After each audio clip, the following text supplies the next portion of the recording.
सच्चिदानंद रूपाय विश्वोत्पत्त्यादि Hathaway तापत्रय विनाशाय श्री कृष्णाय वयम नमः। सभी भक्तों को मेरी राधे राधे। मैं प्रिया शरण पारासर स्वागत करता हूं आपके अपने चैनल ब्रज महिमा में।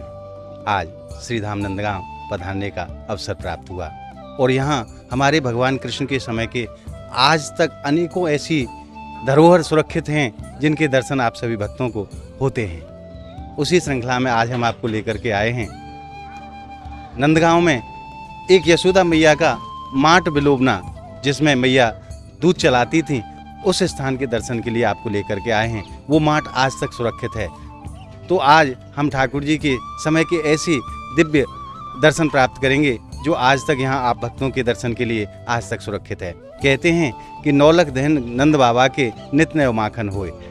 नंद बाबा के यहाँ 9 लाख गायें रहा करती थीं। आप सोच सकते हैं कि कितना दूध होता होगा, कितना दही होता होगा और कितना माखन होता होगा। आज उसी माट के दर्शन कराने के लिए हम आपको श्रीधाम नंदगांव लेकर के आए हैं और इनके दर्शन मात्र से जीव को धाम में आने का पुण्य फल प्राप्त होता है। तो आइए चलते हैं माट बिलोबने के दर्शन के लिए। और अब हमने प्रवेश कर लिया है द्वार के अंदर और आप देख सकते हैं ये स्थान कितने प्राचीन रहे होंगे। ये उसी समय के वृक्ष हैं, पीलू के वृक्ष हैं ये। और ये स्थान देख सकते हैं आप, बड़ा छोटा सा स्थान है परंतु बड़ा ही महत्वपूर्ण स्थान है, क्योंकि आज भी ठाकुर जी की लीलाओं के साक्ष्य के रूप में यह स्थान आज भी खड़ा हुआ है। जो यहाँ अनेकों स्थानों से आकर के भक्त उन दर्शनों को प्राप्त करते हैं और आनंद लेते हैं। तो आइए आज हम जानेंगे इस स्थान के विषय में, कितना प्राचीन यह स्थान है और क्या यहाँ की महत्वता है। पूज्य महाराज श्री से जो यहाँ के ब्रजवासी भैया हैं, आज वो इस विषय में आपको पूरी जानकारी देंगे कि कैसा ये स्थान है और क्यों इसकी इतनी महत्वता है। और अब मैं पहुंच चुका हूं इस स्थान पर और मैं एक बार आपको यहां से बाहर के भी दर्शन करा देता हूं। आप समझ सकते हैं कि एक स्थान कितना प्राचीन रहा होगा। ये टेल पत्थर तो 4 दिन पहले लगाए गए हैं ताकि इन स्थानों को सुरक्षित रखा जा सके, पर वास्तव में ये स्थान बहुत प्राचीन है। आइए अब प्रवेश करते हैं। प्रवेश से पहले आप सभी भक्तों की तरफ से और अपनी तरफ से मैं इस स्थान को प्रणाम कर देता हूँ। जय हो नंद की लाला की, जय हो यशोदा मैया की।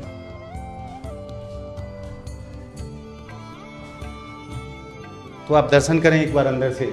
ये कितना सुंदर स्थान है, परंतु समय के हिसाब से इसका कोई भी रखरखाव ठीक से नहीं हो पाया है, जिस कारण से ये स्थान लगभग जर्जर अवस्था में पहुंच चुके हैं। और ये वास्तव में ब्रजवासियों की धरोहर हैं और इन्हीं के माध्यम से ब्रज को जाना जाता है, ब्रज को समझा जाता है। अब आप दर्शन करें माट बिलोबने के।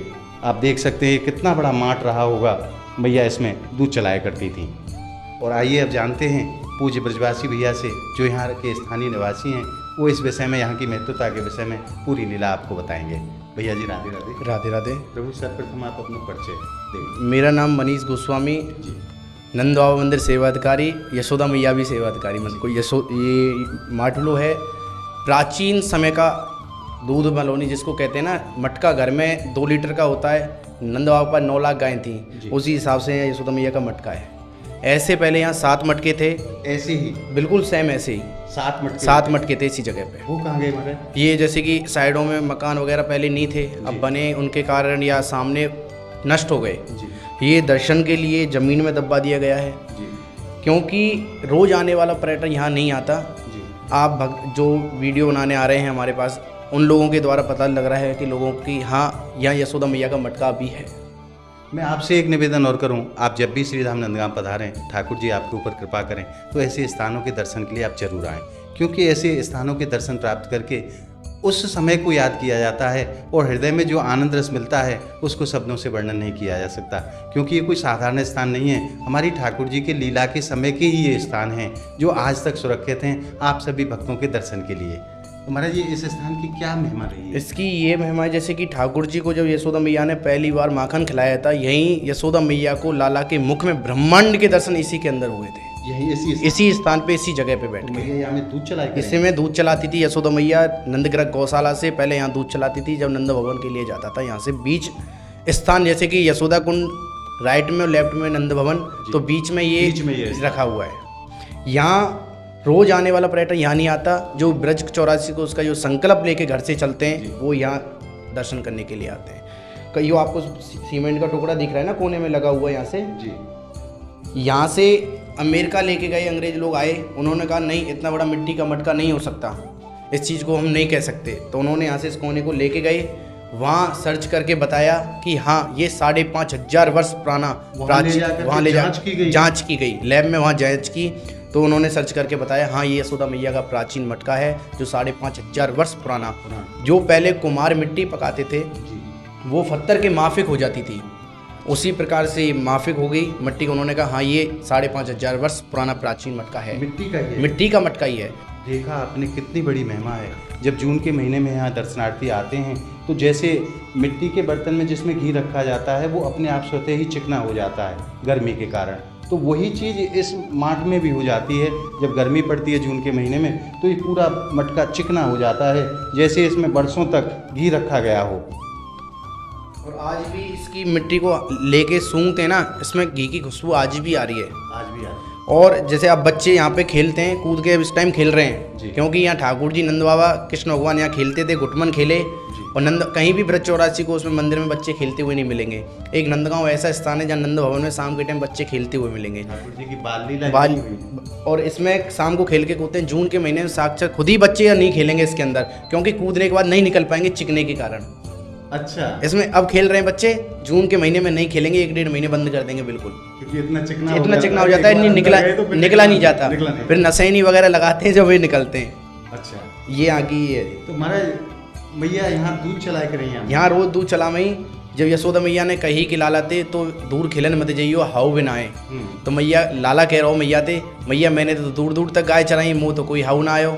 तो नंद बाबा ने कही कि यशोदा मैया तो तू अपने लाला अपने पास बैठा के यहीं माखन खिलाए कर। तो मैया ने जब माखन खिलायो तो लाला के मुख में ब्रह्मांड के दर्शन हुए। तो मैया कह रही लो अब तो पैरों भोग तो मैं ये लगाऊंगी, मैं अपने ठाकुर को भोग ना लगाऊँ। यहाँ पहले माखन भोग लगाया, ठाकुर जी को भोग पहले बार माखन को यहीं लगाया।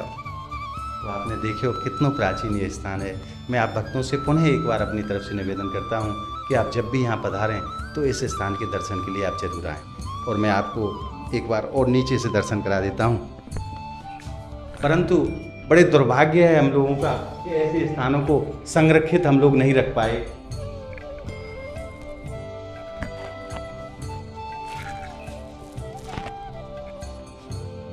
वास्तव में आज भी इसमें से घी की खुशबू आती है, क्योंकि कितने हजार सालों तक इसमें माँ ने घी रखा है, दूध चलाया है। और हमारे ठाकुर जी ने सर्वप्रथम माखन जो पाया वो इसी स्थान पर पाया, इसीलिए इस स्थान को माट बिलोगना कहा जाता है। और आप सभी भक्तों की तरफ से और अपनी तरफ से मैं इस स्थान को प्रणाम कर देता हूँ, क्योंकि आज भी ब्रज में हमारे ठाकुर जी नित्य लीला करते हैं, करके गए नहीं, आज भी लीला करते हैं।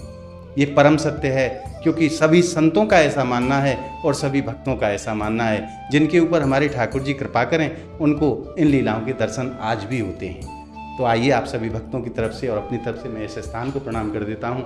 जय हो नंद के लाला की, जय हो यशोदा मैया की। धन्य है हमारे ब्रजमंडल की महिमा जो विदेशों तक पहुँचती है। जब अंग्रेजों ने इस माट के दर्शन किए तो उनको विश्वास नहीं हुआ कि ऐसे मटके भी हो सकते हैं। तो आप जो देख रहे हैं ये यहाँ से यहाँ तक का जो हिस्सा है, इतना हिस्सा ये तोड़ करके अपने साथ ले गए। इसको दोबारा बनाया गया है सीमेंट के माध्यम से। ये इतना हिस्सा यहाँ से तोड़ करके वो अपने साथ ले गए।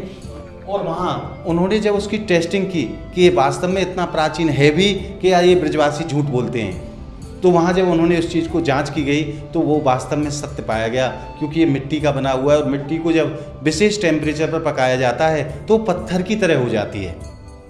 जब उन्होंने जांच की तो इस चीज़ को सत्य पाया। ये वास्तव में 5,500 साल पुराना मटका है, जिसमें माता यशोदा दूध चलाया करती थी और लाला के लिए मक्खन इसी स्थान पर निकाला जाता था। महाराज जी वाकई विषय में बताओ, जो अंग्रेज यहाँ से कैसे लेके गए? जैसे कि यहाँ पे जब दर्शन करने के लिए आए, उन्होंने ब्रजवासियों ने उनको बताया कि यशोदा मैया का प्राचीन मटका है और ये 6.5 फुट की गहराई है। उन्होंने बोला नहीं इतना बड़ा नहीं हो सकता, उनको विश्वास नहीं हुआ। उन्होंने यहाँ से ये टुकड़ा लेके गए, उन्होंने अमेरिका ले जाने के बाद सर्च करके बताया हाँ ये 5,500 वर्ष पुराना यशोदा मैया का प्राचीन मटका है। भागवत है, भागवत के अंदर भी यशोदा मैया का वर्णन है भागवत जी में। उनको यशोदा मैया भी कहती है कि लाला को जब मैंने माखन खिलाया तो मेरे को ब्रह्मांड के दर्शन हुए। मैं तो ये साक्षात कहती हूँ कि यशोदा मैया कि मैं अपने लाला को यहीं माखन खिलाऊंगी और यहीं पहले उनका नित्य यहीं भोग लगा के जाऊँगी। अच्छा, उन्होंने यहाँ ये वर्णन किया। उसके बाद यशोदा मैया के जब पुराने समय से आए भक्त लोग कहने लगे इतना बड़ा मिट्टी का मटका नहीं हो सकता। यशोदा मैया पहले 15 फीट 16 फीट की थी। जब इसमें दूध चलाने के लिए पहले यहाँ पे दधमथनी रखी हुई थी, उनको नंद भवन पहुँचाया गया। उसका आकार देखने के कारण यशोदा मैया का आकार पता चलता था कि इतनी बड़ी। आज भी वो दही मथनी के जो दर्शन होते हैं नंद भवन में होते हैं, वो साल में एक दिन होते हैं। वो कौन सा दिन होता है महाराज? वो जन्माष्टमी वाले दिन रात को दर्शन होते हैं। यशोदा मैया का जब अभिषेक होता है वहाँ कृष्ण भगवान का, जब वो वहाँ रखी हुई आज भी भक्तों आज भी भक्तों को दर्शन। महाराज एक चीज़ मैं और निवेदन करूँ आपसे कि जब 9 लाख गैया आई तो आप सोच सके हैं कि कितना दूध होता होगा और कितना मक्खन निकलता होगा, तो बाकी लिए छोटे मोटे पात्र में तो व्यवस्था होना बड़ा मुश्किल बात है। वाकई का जी हमारी यशोदा मैया ने क्या कही कि पहले मैं अपने लाला को भोग लगाने के बाद वहाँ मुझे थोड़ा सा माखन ले जाई और ग्वाल वाल सबरे वही में लग जाए, चारों तरफ मटकी साथ ही, तो नंद गरकते गैया भी बछड़ा भी संग लगे रहे। यहाँ खिरके जी, तो हमारे ठाकुर जी तो सब पवावे ना, बंदर भालू सब। तो यहाँ इस जगह पे जो आप खड़े हो, यहाँ पहले कोई मकान नहीं था, खिरकते गैयों के खूंटे थे। उन खूंटों पे यशोदा मैया साक्षात खुद गाय के लिए भी डालती थी। अच्छा, माखन। जब यशोदा कुंड की जब हाउलाऊ आए थे तो बाबा ने कहा था ये तो यहाँ पे हाउलाऊ आए हैं, ये शांडल ऋषि का श्राप लगा हुआ था नंदगांव के अंदर। यहाँ कोई भी कंस का राक्षस आएगा पत्थर पासाड़ का हो जाएगा जी। तो वहाँ अब नंदगांव की सीमा में जैसे ही हाउलाऊ नाम के लाला को मारने के लिए घुसे, वो पत्थर के हो गए। उसी जगह पे रोक दिए गए। नंद बाबा मैया ने कहा मैं अपनी गौशाला वहीं रखूँगी, मेरा लाला वहीं गाय चराएगा, अब तो चकाचक होगी। यहाँ से ही प्रतिदिन भोग आज भी ही जाता है। सुबह जाते हैं तो आज गौशाला से जो हमारा ब्रजवासी मंदिर लेके जाता है, पहले यहाँ लगा के जब मंदिर जाता है, पहले यहाँ भोग लगाता है, पहले यहाँ भोग लगाता है, इस स्थान पे लगाता है, फिर मंदिर जाता है। देखिए प्राचीन परंपराएं आज भी निभाई जाती हैं। आज भी जब नंद खिरक गौशाला से जो माखन निकलता है वो लाला के भोग के लिए नंद भवन पहुँचाया जाता है, पर वहाँ जाने से पहले इस स्थान पे भोग लगाया जाता है ताकि हमारे लाला उस मक्खन को पा सकें और तब वो नंद भवन पहुँचाया जाता है। महाराज जी आज आपने बड़े भाव से जन्माष्टमी पे यहाँ पे जैसे अभिषेक होता है लाला का, इसी मटके में डालने के बाद वो यहाँ से ले आया जाता है। जब अभिषेक वहाँ होता है, दूध पहले इस मटके पहले इसमें डाला हो जाता है। जब यहाँ से आज भी परंपरा यहाँ होती है, यहीं से जब मंदिर जाएगा, जब अभिषेक होगा लाला का, इसके कुछ भी काम होगा यशोदा मैया के निमित्त। यशोदा मैया का जन्म उत्सव होता है तो यशोदा मैया का जन्म उत्सव पहले यहाँ मनाते हैं, फिर नंद भवन के अंदर। आज भी ब्रजवासी उस परंपरा को निभाते चले आ रहे हैं। पहले जो भी कार्य होता है, पहले दूध इसमें डाला जाता है, तब नंद भवन लाला के अभिषेक के लिए पहुंचाया जाता है, क्योंकि सभी ब्रजवासियों का मानना है कि लाला आज भी यहाँ माखन खाने के लिए आते हैं। ऐसी दिव्य महिमा है इस स्थान की। आपको देखने में ये स्थान छोटा सा लगता होगा, परंतु वास्तव में अगर लीला की दृष्टि से देखें तो इस स्थान की बहुत बड़ी महत्वता है। महाराज जी आज आपने बड़े भाव से वर्णन करो, हमारे ऊपर कृपा करें। आपको बार बार धन्यवाद। राधे राधे। राधे राधे। और मैं आपको एक दर्शन और करा देता हूँ। सामने देखिए, जिनके ऊपर हमारे ठाकुर जी कृपा करते हैं वो भक्त ऐसे स्थानों के दर्शन के लिए पधारते हैं। आज ये भक्तों के ऊपर हमारे लाला ने कृपा करी है, क्योंकि बगैर उनकी कृपा के, बगैर उनकी मर्जी के ऐसे स्थानों के दर्शन जीव को सहज में ही प्राप्त नहीं होते। आप जब भी नंदगांव पधारें तो इस स्थान की यात्रा पर आप जरूर आएँ, जरूर यहाँ के दर्शन करें, और आप जब यहाँ पहुँचेंगे तो जानेंगे कि वास्तव में कैसा अनुपम यह स्थान है, कैसा अद्भुत यह स्थान है। आज आपने माट विलोमने के रूप में श्रीधाम नंदगांव में जो दर्शन प्राप्त किए, उस दर्शन को प्राप्त करके हृदय में जिस आनंद रस को आपने अनुभव किया है, वो आनंद रस आपको कैसा लगा हमें कमेंट के माध्यम से ज़रूर बताएं। और हमारी इस वीडियो को आप ज़्यादा से ज़्यादा लाइक करें, ज़्यादा से ज़्यादा शेयर करें, ताकि सभी भक्तों को ऐसे स्थानों की जानकारी हो सके और ऐसे स्थानों के दर्शन सहज में ही प्राप्त हो सकें। अगर आप हमारी इस वीडियो को फेसबुक के माध्यम से देख रहे हैं तो हमारे पेज को आप ज़्यादा से ज़्यादा संख्या में फॉलो करें, और अगर यूट्यूब के माध्यम से देख रहे हैं तो ब्रज महिमा चैनल को आप ज़्यादा से ज़्यादा संख्या में सब्सक्राइब जरूर करें, ताकि ब्रजमंडल के संपूर्ण दर्शन आप सभी भक्तों को घर बैठे प्राप्त होते रहें। मिलते हैं ब्रज महिमा की एक और ऐसी ही अद्भुत वीडियो के साथ। तब तक के लिए श्रीधाम नंदगांव की पावन भूमि से सभी भक्तों को मेरी प्रेम भरी राधे राधे।